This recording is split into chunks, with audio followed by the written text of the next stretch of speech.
નેતાઓ સાથેના ફોટા પોસ્ટ કરી ઠગ પ્રદીપ ગુરુ વ્યાપ વધારતો હતો। મહાઠગ પ્રદીપ નેતાઓની આંખમાં પણ ધૂળ ચોપડતો। સેવા કાર્યો અને યોગ કેમ્પના નામે નેતાઓને પ્રભાવિત કરતો હતો। યોગ કેમ્પમાં આમંત્રણ આપી નેતાઓ સાથે સંબંધ કેળવતો। કેટલાક નેતાઓ ઠગની વાતોમાં આવતા તો કેટલાક ઠગને પારખી ગયા હતા। પૂર્વ મંત્રી વિનુ મોરડિયાને પણ ફસાવવાનો પ્રયાસ કર્યો હતો।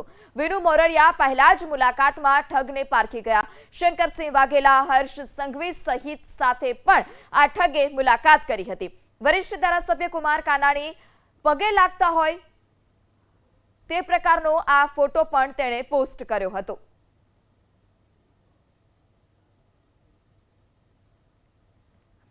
ત્યારે કેટલાક નેતાઓ આજે ઠગ છે તેની વાતમાં આવી જતા જ્યારે કેટલાક નેતાઓ તેને પારખી લેતા।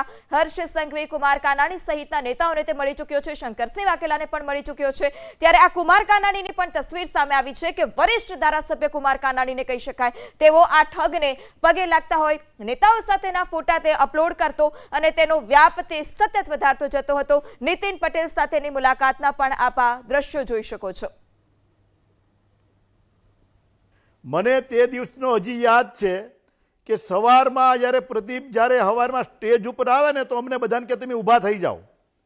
પ્રદીપજી આવે છે અને એની અંદર ઉપર સ્ટેજ ઉપરનું એનો જે મ્યુઝિક સંગીત વગાડવામાં આવતું હતું એ રાજા જેવું વગાડવામાં આવતું હતું।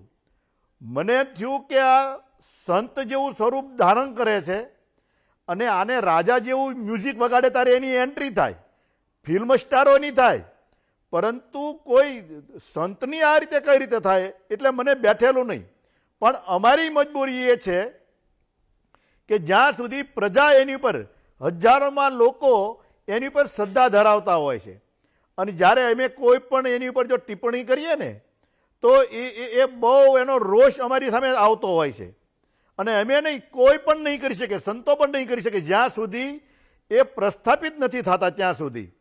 બાકી આનું વર્તન જ્યારે પહેલી વાર સુરતમાં આવીને કતારગામમાં કર્યું ત્યારે એના ઉદ્ઘાટનમાં હું સામે ચાલીને કહું છું હું ગયો હતો, પરંતુ પગે એક લોતો લાગ્યો કારણ કે એમાં મને જ્યાં સુધી આમ મેચ ન થાય ત્યાં સુધી હું ઓછો વાંકો વળું છું।